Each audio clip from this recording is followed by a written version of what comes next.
It's time for Rabbi Minkowicz's Weekly Torah Lesson, a place where life's most difficult questions are answered. Here with his spiritual perspective and insight, Rabbi Minkowicz. Welcome to this week's Torah lesson. This week's Torah portion is Parshat Eikev. The question of the week is, how can we train our thought, speech, and action to be pure and eternal? So in this week's Torah portion, Parshat Eikev, we learn about God telling the Jewish people that the whole journey that they had in the desert, when seemingly there was a cloud over their life, was for God to test us, to see if we will adhere to God and His commandments. So the question is, what does that mean?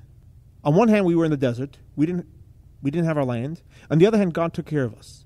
So the Rebbe explains that based on the prophet Ezekiel, where he prophesies of the divine chariot, and he says, first there was a cloud, and then there was a beautiful fire.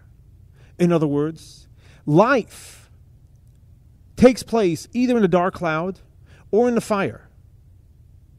But ultimately, the cloud that resembles darkness is what will get us to the fire. And not only that, but while we're in the cloud, that is part of our growth. So the answer to the question, how can you train your thought, speech, and action to be pure and eternal, is by realizing that when life is great, when the fire is there, that's beautiful. But when the fire is not there, and it's cloudy, and you feel like you're under the cloud, realize that right after that cloud will come a beautiful fire.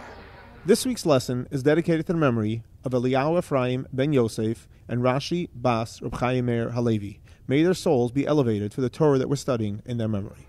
Thanks so much for joining us for our weekly Torah lesson. Please join us for live classes at Chabad. Thursday morning, Nechamie gives a Parsha class at 11, and Shabbos morning, we have a class at 9 o'clock, followed by davening, followed by Kiddush Farbrengen. Shavua Tov, have a great week. It's Steinomite.